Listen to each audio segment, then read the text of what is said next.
Bismillahirrahmanirrahim. Assalamualaikum warahmatullahi wabarakatuh.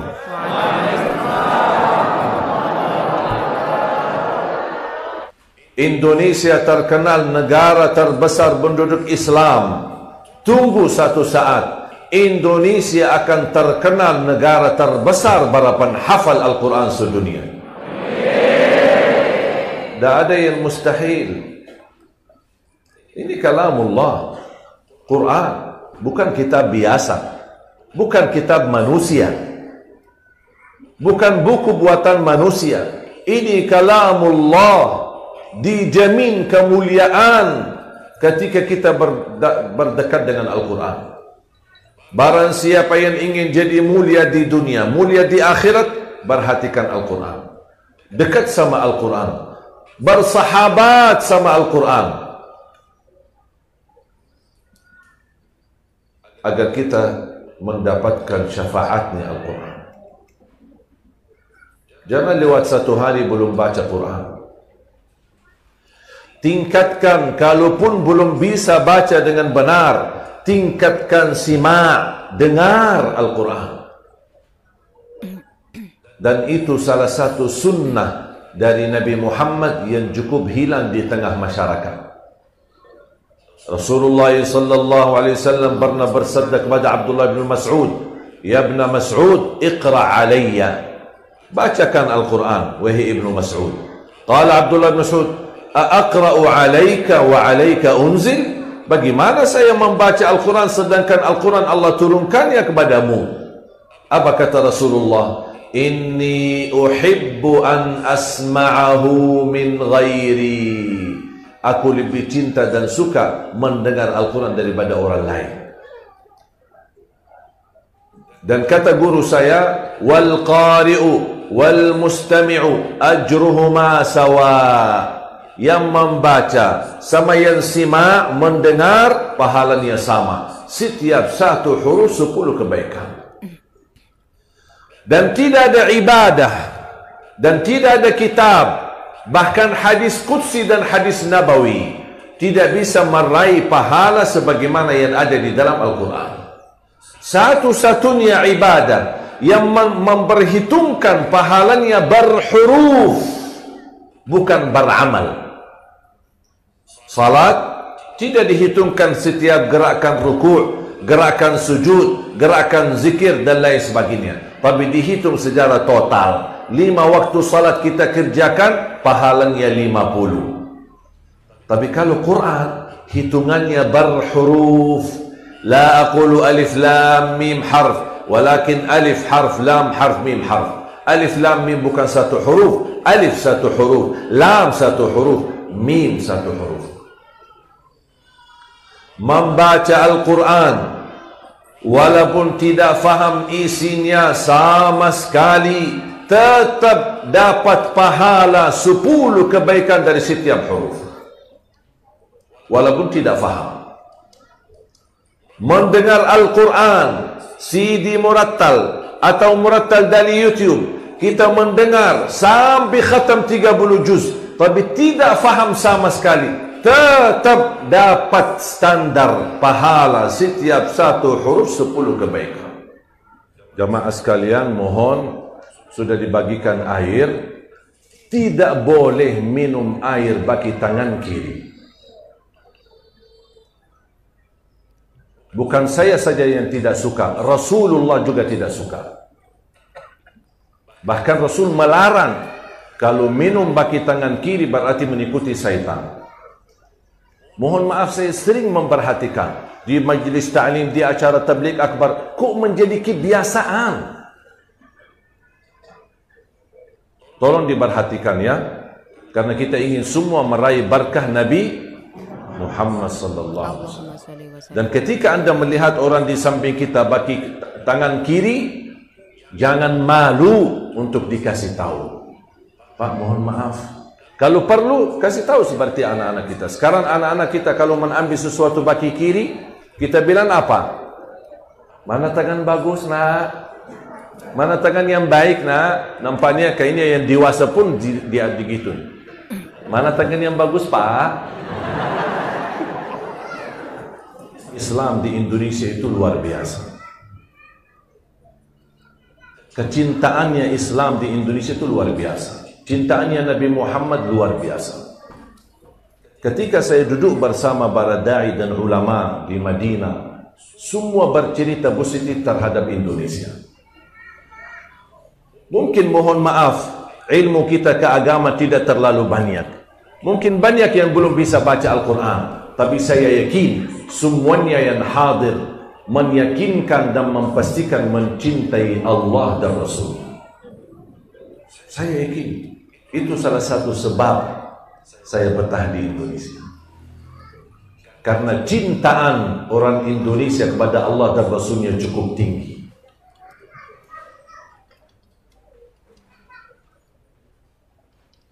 Menghadapi tantangan ada, ujian ada, musibah ada, tapi tidak membatasi semangat.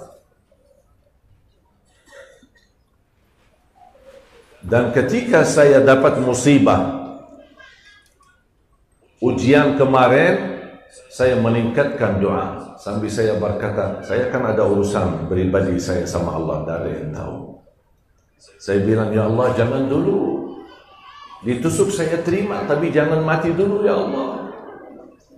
Bukan saya takut mati, tapi ya Allah saya belum mau mati karena belum selesai tugas. Kalau sudah selesai capek mencapai 1 juta penghafal Quran, tidak apa-apa ya Allah, cabutlah nyawaku. Banyak. Salah satu hikmah dari musibah yang saya dapat, luar biasa perhatian dari ulama seluruh Indonesia. Dan saya tunjukkan alhamdulillah sehat, bahkan beraktivitas. Dan kita terus melanjut karena perjuangan masih panjang. Makanya saya mohon Bapak Ibu, mohon titip doa. Saya titip doa. Kalau Bapak Ibu lagi doa, lagi salat, lagi tahajud, saya mohon dengan rasa cinta saya kepada Bapak Ibu, tolong doakan.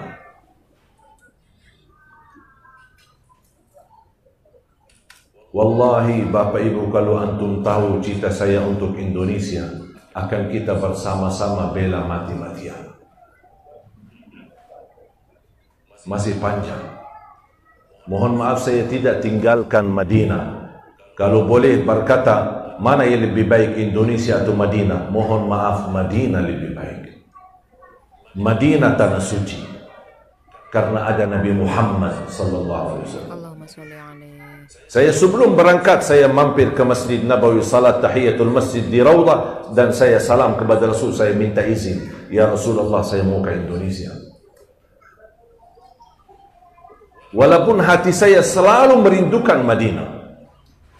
Bahkan saya ingin wafat di kota Madinah, karena jaminan orang yang mati di kota Madinah dijamin dapat syafaat Nabi Muhammad. Tidak ada hadis kalau mati di Batam dapat syafaat Nabi Muhammad.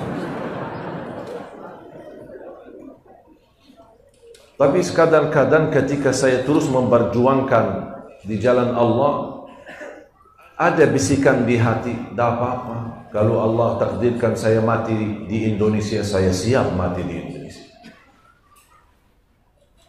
Karena soal mati bukan soal tempat, tapi bagaimana mati.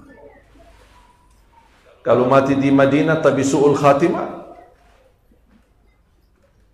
Jadi intinya di mana mati, tidak masalah. Kapan mati pun tidak masalah.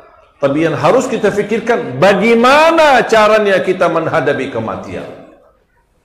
Saya belajar, apapun musibah yang saya hadapi, sekecil apapun, sebesar apapun, sebelum berkata inna lillah wa inna ilaihi raji'un, saya ucapkan alhamdulillah. Saya belajar ucapkan alhamdulillah. Istri saya telefon, anak lagi panas, demam, alhamdulillah. Inna lillahi wa inna ilaihi raji'un. Istri saya telefon, listrik mati, alhamdulillah. Inna lillahi wa inna ilaihi raji'un. Allahumma ajirni fi musibati wa akhluf li khairan minha.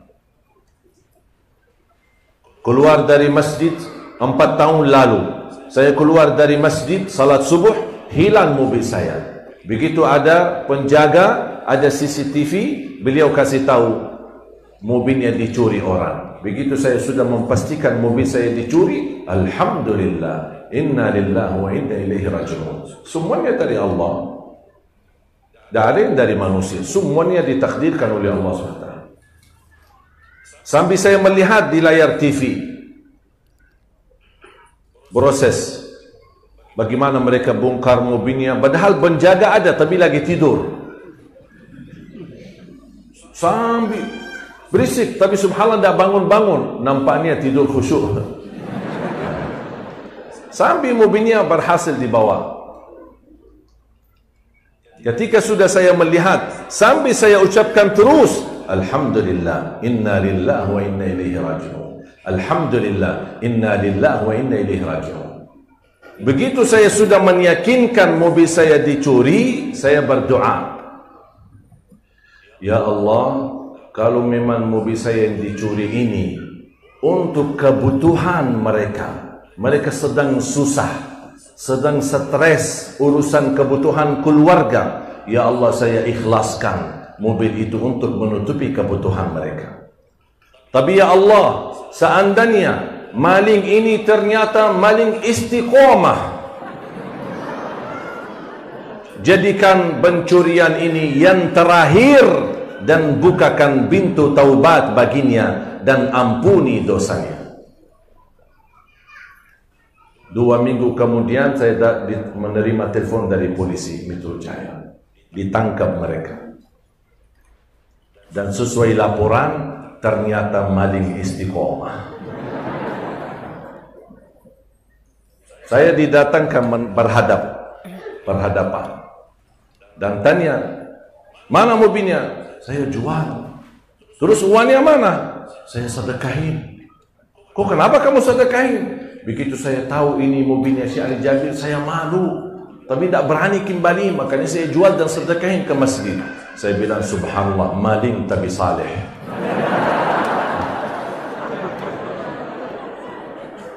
Ujian. Tenang Bapak Ibu, kalau kita percaya ujian itu datang dari Allah, dan Allah Maha Baik, Allah Maha Kasih Sayang, Allah Rahman Rahim, kenapa menderita? Kenapa stres? Itu kan dari Allah. Allah Maha Adil, Allah Rahman, Allah Rahim. Tak mungkin datang dari Allah yang buruk. Kalau Allah memberikan sesuatu takdir, walaupun pandangan kita itu buruk, pasti yakini di belakang keburukan banyak hikmah dan pelajaran. Di antaranya ampunan dosa, dinaikkan darajat, diberikan kemudahan, bahkan Allah ganti yang lebih baik. Sebelum bertemu mobil, ketemu, habis itu saya dapat polisi menemukan mobil saya 2 minggu lebih. Selama 2 minggu saya tidak pernah berhenti ucapkan alhamdulillah, inna lillahi wa inna ilaihi raji'un. Allahumma khlufli, Allahumma ajirni fi musibati. Ya Allah, sempurnakan pahalaku di hadapan musibah ini dan ganti yang lebih baik. Ternyata Allah ganti 2 mobil. Yang hilang 1, ganti 2. Yang hilang Innova, tapi penggantinya Honda CR-V sama Honda BR-V. Subhanallah. Waktu itu saya berpikir, coba kalau yang hilang istri saya. Astagfirullah, astagfirullah. Ini direkam ya? Hah? Nanti dihapus ya? Nanti istri saya dengar. Alhamdulillah. Saya akhiri 3 amalan. Mulai hari ini, jangan lewat 1 hari tidak baca Quran.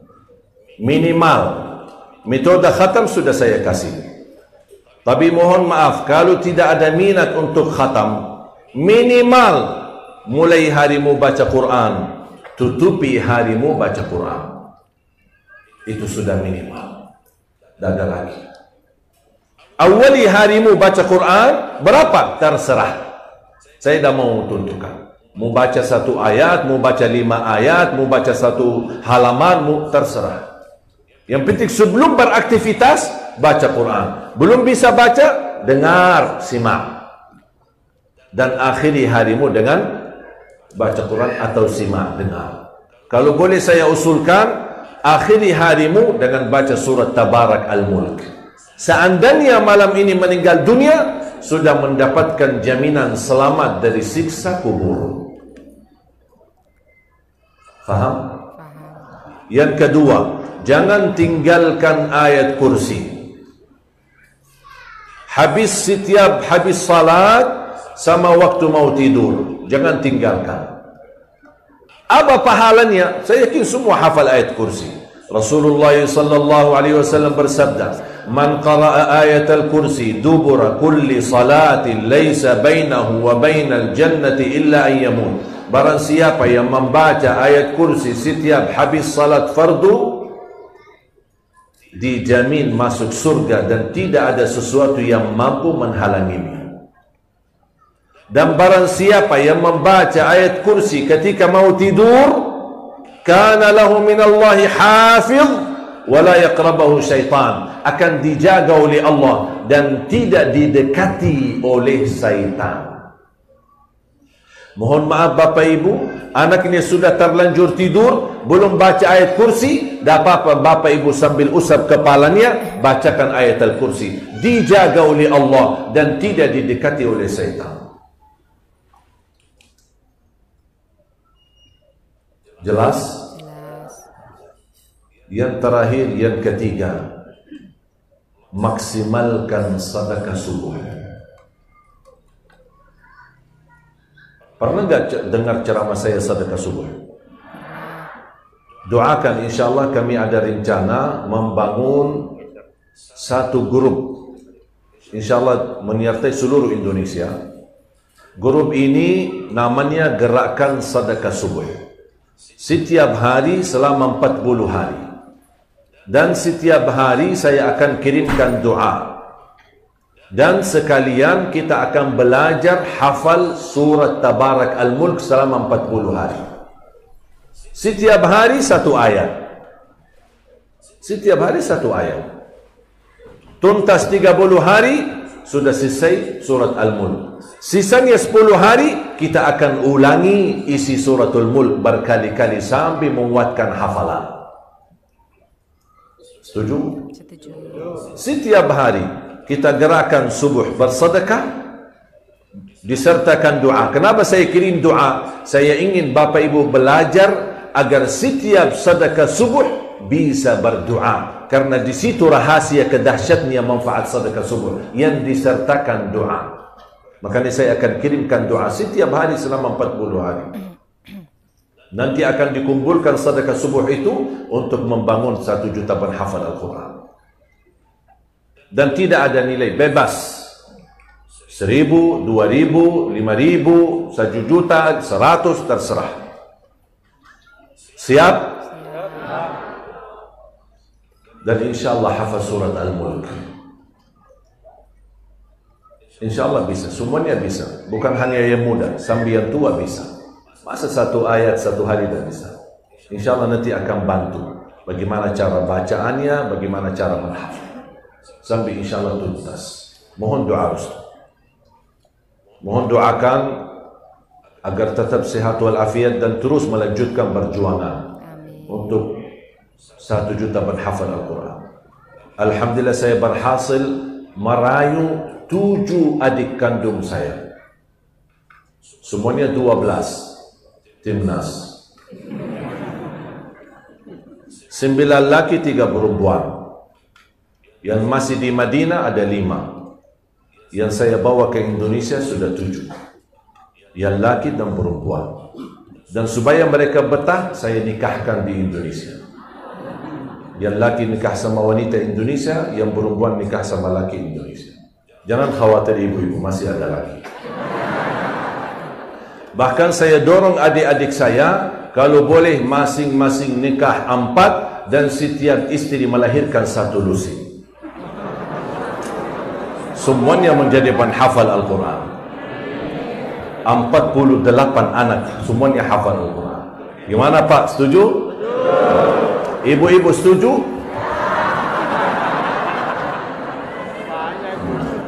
Ibu-ibu. Ibu, ini untuk Al-Quran, untuk Islam. Ya udah, terserah. Doakan, semoga insyaAllah. Saya ada satu adik, Masya Allah dia ulama besar, baru diberikan kepercayaan oleh kerajaan mendapatkan kursi ulama di Masjid Nabawi. Usianya baru 32 tahun. Baru dia dapat juga tamatan S3 di bidang fikih dan S3 lagi di bidang hadis. Jadi saya merayu dia berkali-kali untuk datang ke Indonesia, dia belum mau. Dia berkata saya sibuk belajar. Sampai sekarang masih sibuk belajar. Dan dia memiliki keahlian dalam ilmu warisan, ilmu faraid. Bagi-bagi warisan dia sangat memahami dan sangat dalam. Saya sudah berkali-kali merayu untuk dia datang. Karena saya percaya kalau beliau seperti beliau datang, insya Allah manfaatnya banyak. Karena ilmunya besar dan masih sangat muda. Tapi beliau belum mau. Sampai saya pernah goda dia, ada perempuan cantik di sini, ayo sini. Ternyata tidak bisa digoda. Doakan, insya Allah kita terus berupaya. Dan program 1 juta penghafal Al-Quran, mohon maaf Bapak Ibu, bukan milik Ali Jabir atau keluarga Ali Jabir. Tapi saya harap menjadi milik kita bersama. Yang diabadikan di sini bukan nama Ali Jabir, tapi yang diabadikan di sini nama negeri kita Indonesia. Kalau besok kita meninggal dunia, insya Allah semua bacaan orang-orang yang kita fasilitasi, bukan kita bisa hafal, bukan karena kita bisa baca. Mungkin Bapak Ibu bisa gagal menjadi penghafal Al-Quran, tapi jadikan memfasilitasi para penghafal Al-Quran dengan segala upaya dan kemampuan. Allah akan berikan pahala bacaan dan hafalan mereka, dan tertulis nama kita mendapatkan syafaatnya Al-Quran.